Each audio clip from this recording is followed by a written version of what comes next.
Hey there, it's Jeremy from Mind Above Counseling coming to you today with a new topic. We're going to be talking about healthy boundaries, what they are, how we recognize them, and how we improve them. Stay tuned. Are you listening? Damn.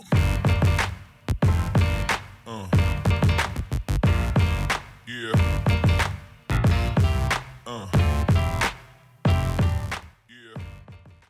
Hey, I'm Jeremy, founder of Mind Above, a mental health practice based in Dallas, Texas, and you're listening to the Frame Mind podcast. So if you're joining us on YouTube, you can hit the subscribe button. That way you can stay up to date on what we're up to, and also hit the notification bell so that way you get a notice whenever an episode drops.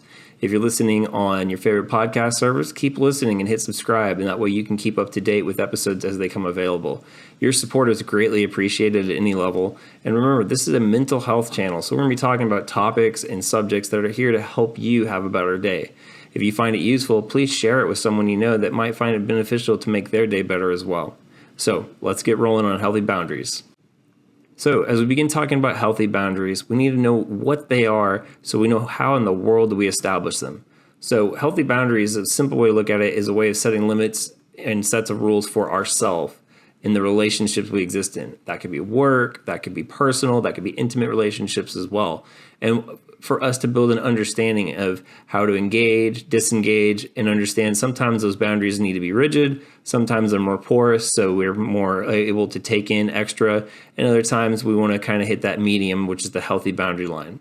So when we talk about healthy boundaries, we want to talk about how they're accomplished. With healthy boundaries, sometimes we will distance ourselves from others. It could be emotionally distant, physically creating space, and otherwise. And that's sometimes we see that what's called a rigid boundary. So think of it rigid, set in stone, structured, can't be changed. So we have these very rigid, defined ideas of what a boundary is. And sometimes we do them purposely, and other times we do them out of avoidance and we don't even realize it. And then with the porous boundaries is when we get too involved. So some of this that I identify as empath, someone that takes on the emotion of others and you want to support them, that is a great example of having porous boundaries. It can be daunting and overwhelming to try to keep up that ability.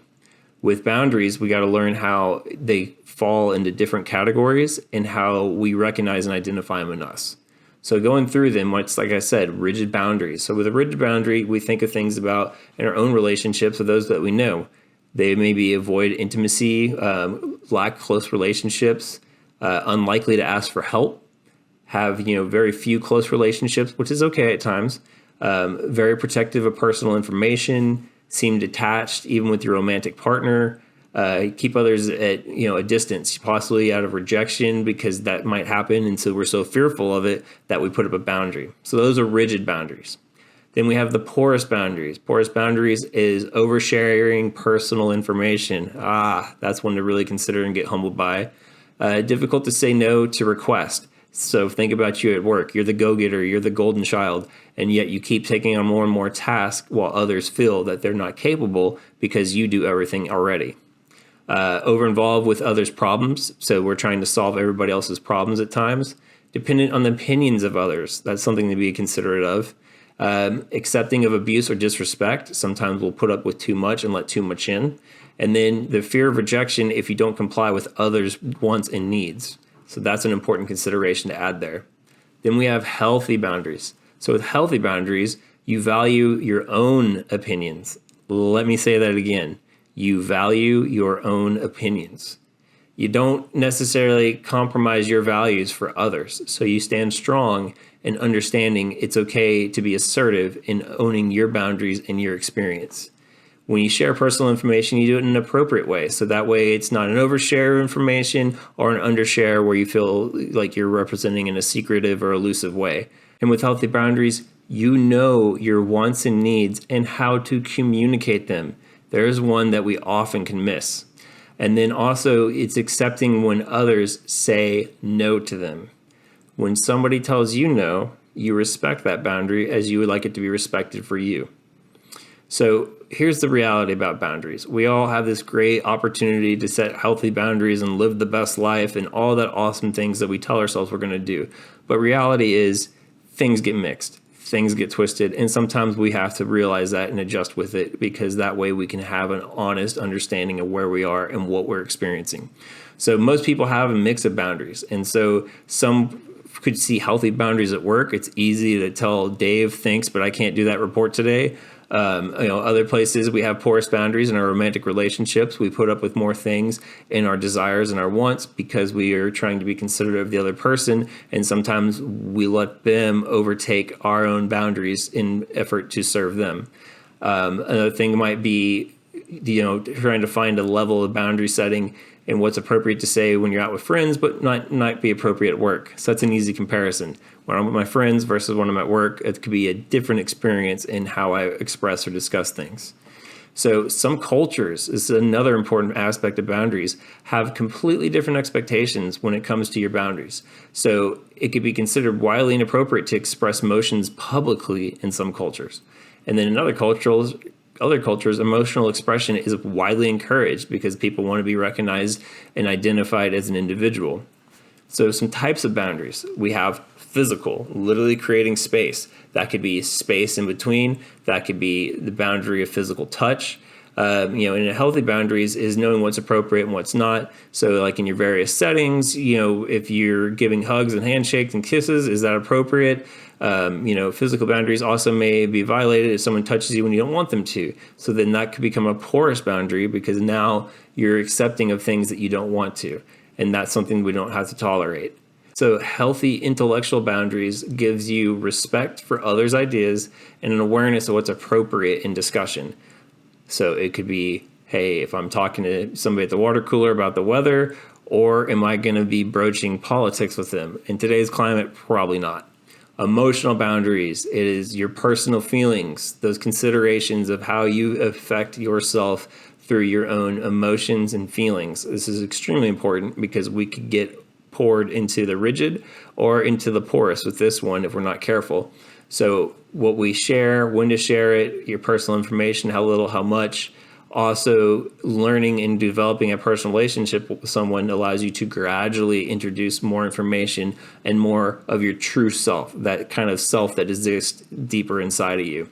And emotional boundaries can be criticized when someone takes on criticism, you feel belittled, or someone invalidates your personal feelings.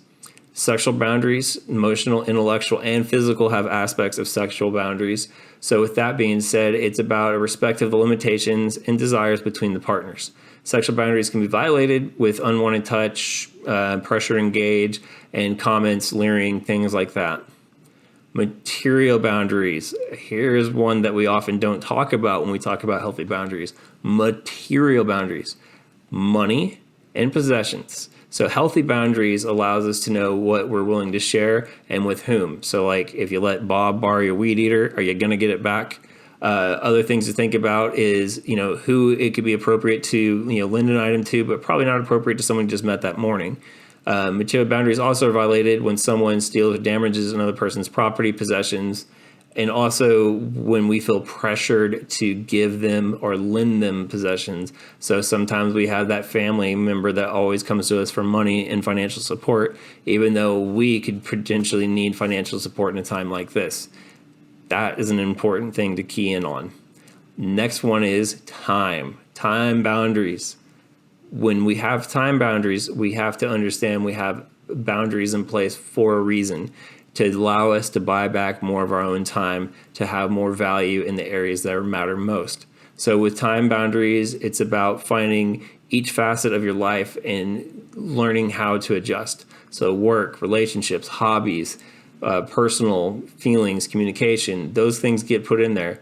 When those violated because of demands of time and need, we often will rely on using work as our most important thing, and the other things get pushed away. Healthy time boundaries, we have to set enough time aside for each facet of our life, such as work, relationships, and our hobbies. So here's the deal. In reality, with time boundaries, when we start to fixate on things that we need to accomplish, we often will put the most pressure and most emphasis on ourselves in the work category of that time boundary. And then the other things will fall back and not take precedence. And then we wonder, why doesn't our spouse enjoy talking to us?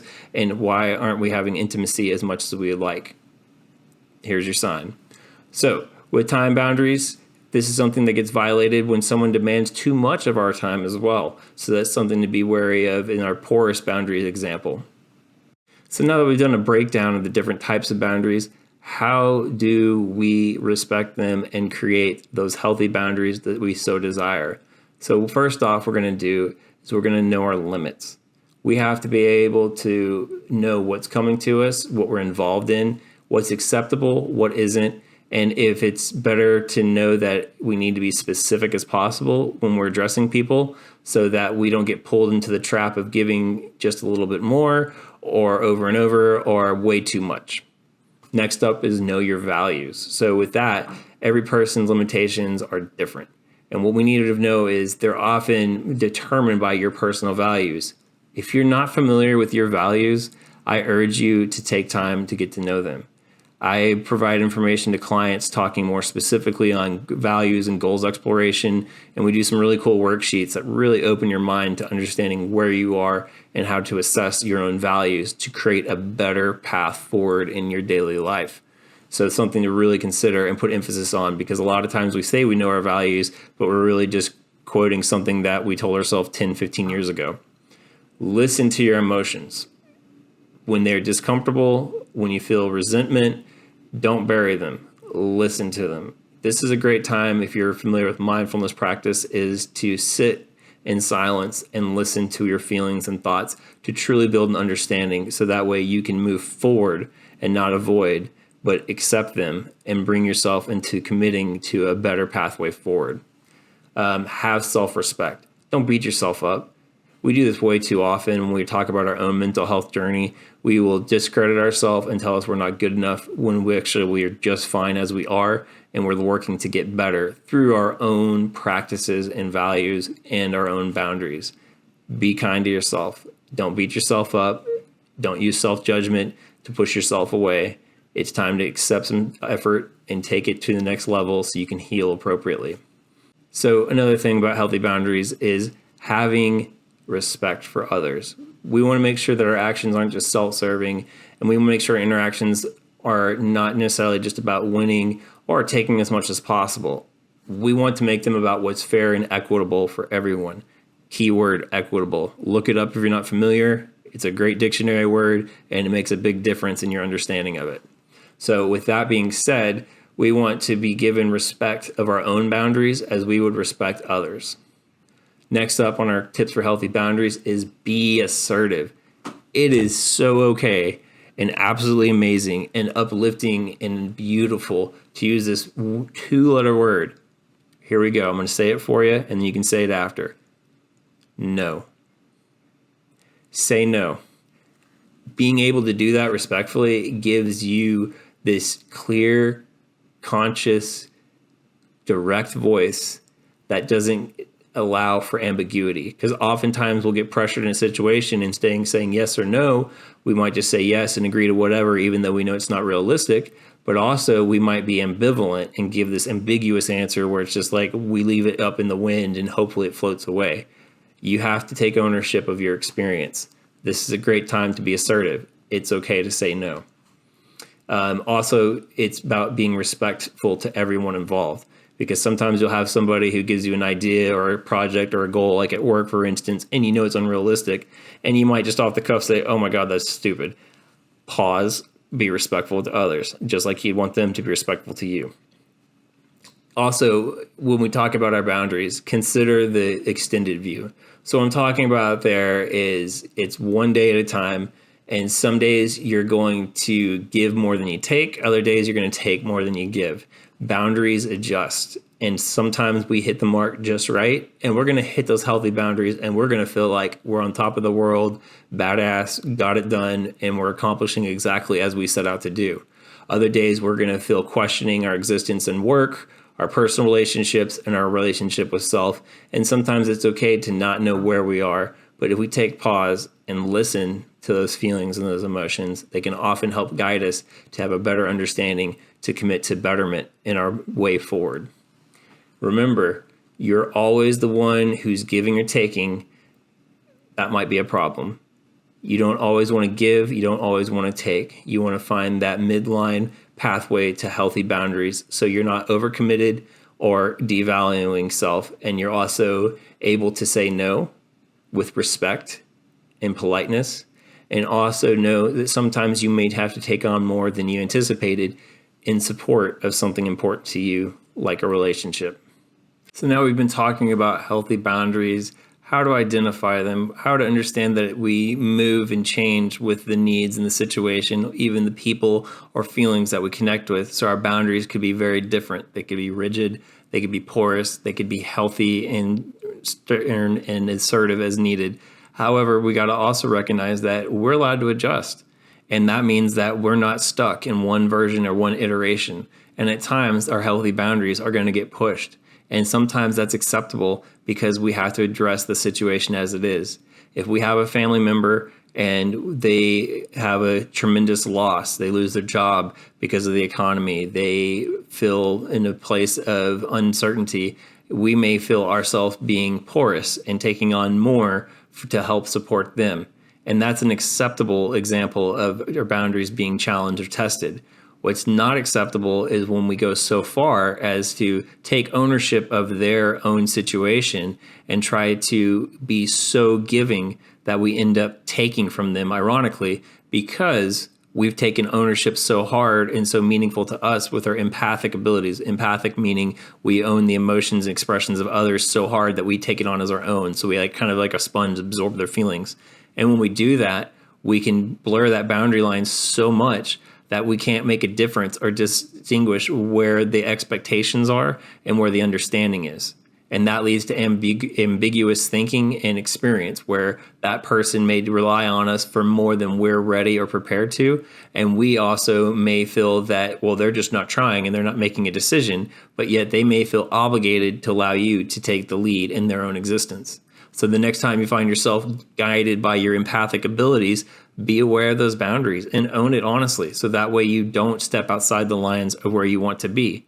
And we want to give as much as we get. So that creative ability to implement ideas and changes in others, we need to be accepting of it in ourselves. And we also got to be humbled by our own identity that, hey, if we do take that on and we try to lead others to compassion and to a better experience for them, we're not necessarily responsible to make them create that.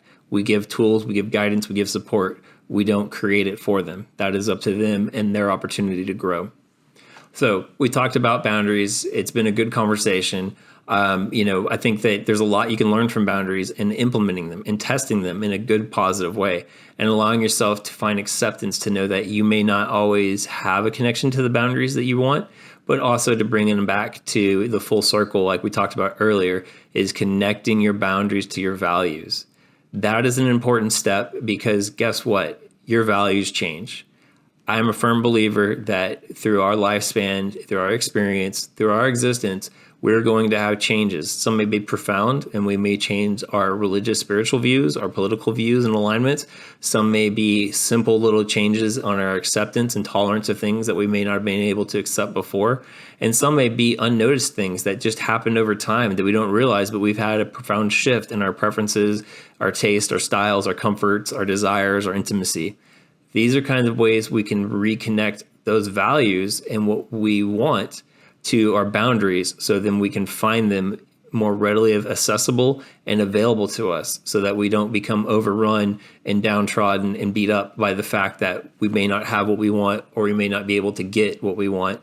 Yet we need to find a way to assess where we are so we can find that pathway forward, get us closer to where we need to be.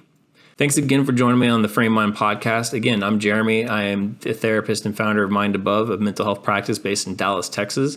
And I appreciate you guys joining me today to learn more about healthy boundaries, what they are, what they look like, and how to make them happen in your own day. If you find this information useful, please hit the share button, talk to people, let them know about it, and hopefully it gets them a better understanding in their own experience daily. And always, you can reach out to me if you have questions, drop some comments below, and if there's any topic you'd like me to discuss, I'd be glad to consider it. I wish you guys a great week and success in your own journey. Peace.